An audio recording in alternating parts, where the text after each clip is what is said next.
Hey guys, it's RileywithFlash and I have part 5, the final part of our Q&A questions, which is questions 41 through 50. So let's jump right in. Question 41 is your barn predominantly English or Western? Mostly Western. We have quite a few Western horses. I ride with one other person that rides Western, and then there's one, Morgan, that does dressage. So I ride both, so day to day it's just kind of mostly whatever I'm riding or who's riding that day. I will often switch between the two depending on what shows we have coming up and what we want to be working on. I also have been gaining a lot more confidence riding English. We had a couple of times where Flash just did some weird things doing English, and then the pony that I rode that threw me off was English, so I just was having a little bit of confidence issues, and we have built those back up again, so I'm riding English a little bit more now. Question 42 is, are you against spurs, draw reins, bits, etc.? I am not, as long as they're used in the right way. Like, if you're using rowel spurs, you have to be very careful, and I don't like just seeing people like slamming their spurs into their horse, or if there's spur marks, I don't like seeing those either. Draw reins I've never used, and I know they can be used in the wrong way. If they're used in the right way, I don't have a problem, but your horse has to be at a certain level before you're able to use draw reins in a way that's not like aggressive towards them, or like just to make sure that they're ready for it. Bits, I've ridden a couple times without a bit. To me, it's just your horse has to be either well enough trained and listen to you well enough, or I know there's bitless bridles, I just haven't used them. I usually just use my rope halter with the rope over his neck. 43, does your horse go in spurs? He does. We've been working on getting it so that we don't need them. And I never use them like aggressively. I'm never like slamming my legs into him. Just they're a little bit clearer for him for what I'm asking. So like we have started doing a lot with just moving shoulders or hips or just his abdomen. So it just helps get a very clear point for which area I want him to move. And like I said, I'm never slamming them into him. 44s, do you compete? Yeah, I usually go to at least 5 or 6 shows a year. I was going, our county 4-H had 3 shows that I was showing at, as since I aged out now, I can only show at one, and they've taken out a show. So I'll for sure be showing probably at 4 shows as long as shows start back up again. Question 45 is biggest show you've ever competed in. I'm going to combine it with 46, which is the highest level you've ever competed at. Both is the state 4-H horse expo for my state. I've shown there I think 3 times. Might have been 4, for sure 3. The first time I was just in 6th grade, and we ended up getting a top 10 for English showmanship. And that class was actually really scary because right before I went, there was 2 or 3 horses that were all rearing and freaking out, and so I was really nervous going into that class. But Flash did really good for me, and he was only about 6, maybe 7 at the time, so I was really happy with how he did. And then our Western class was just huge and in a different arena, so it just, with how many people were there, we just didn't place in that one. And then the last 2 I remember we did, the second year I went, I don't remember what years they were, but Flash did good. We did both Western and English showmanship, and then we did hunt seat classes and we did Western classes. Just pleasure neck. We didn't do any extra classes. I don't think we even did trail that year. And he did really good, and we didn't end up placing it all that year. I was recording and heard something moving. Turns out it was my cat. He just is climbing over things. I guess we're taking a break from questions for a second, but this is my kitty Trevor. He scared me. He started climbing on things and I didn't know he had come up here. This is the first time that I know of that he's come up here. But we've had him about 14, 15 months now. He got injured at the barn last year and we ended up taking him to the vet and they had to clean his leg up because he got in a fight, so his leg was all swollen. And then we had a home for him and it ended up not working out, and then he had just stayed in my room for so long, so we ended up keeping him. We were not supposed to keep him, but we did, and now he's my baby. He likes to smell everything. We have a window that's just right behind where the camera's at, so he's looking out the window, and then there's some stuff on the desk that I have the tripod on, so he's just checking everything out. But he's my baby. I love him. So, as I was saying, the last year that we showed was the last year that I could have gone to state, and it was not this past fall, but the fall before that. And we ended up doing trail on the first day, and it didn't go well. We got disqualified. And then we did, I ended up having judging and team problem, and we did okay. I think we got top 10 for those.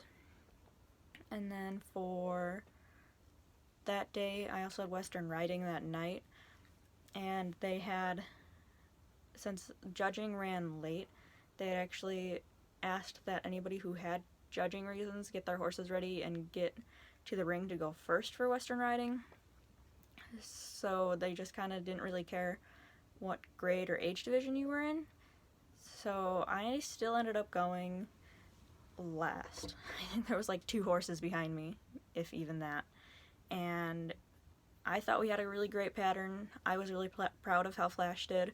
I think we actually ended up getting a flying lead change in there, which we had been working on, and it takes a while for him to learn how to do things like that. It takes a lot of balance. So we were still working on it, but I think he got one in there, and I was very proud of him.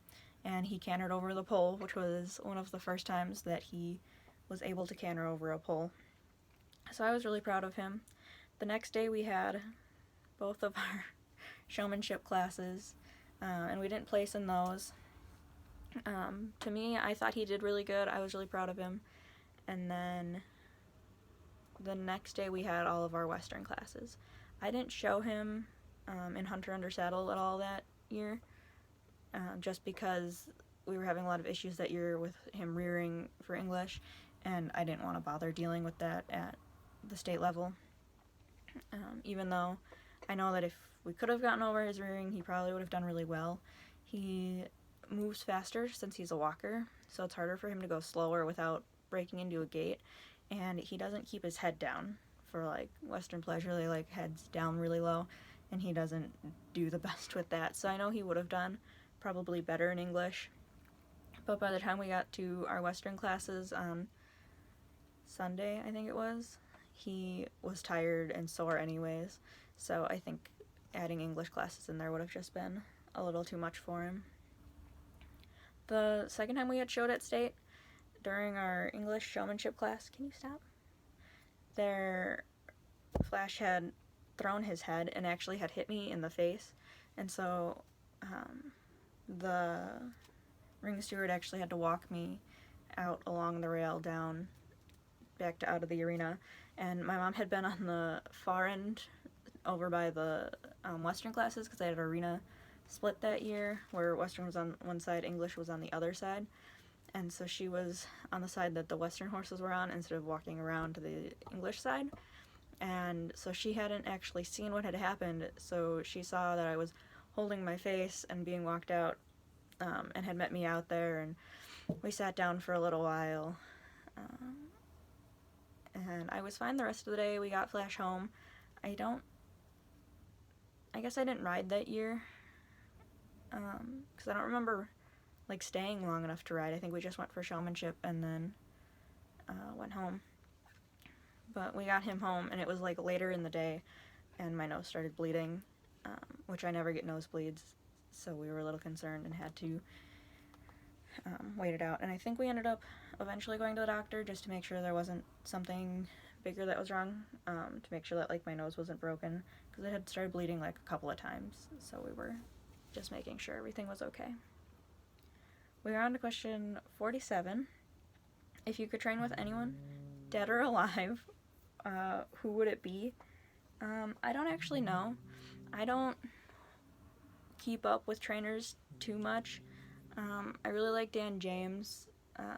He does a lot of Liberty stuff, and I've tried to start Flash with Liberty. It's just, we do so much other stuff that we don't really have time to work on Liberty too much, and we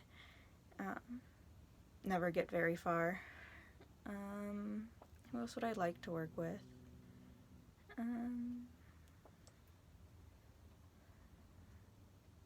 That's kind of what I know for now. I maybe would like to work with Monty Roberts,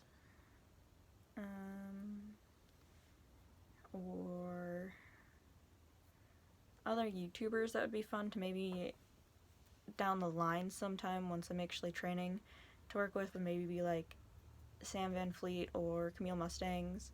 I just think that'd be a lot of fun to work with them. So there's that. And then question 48 is favorite horse movie. I'd have to say The Black Stallion.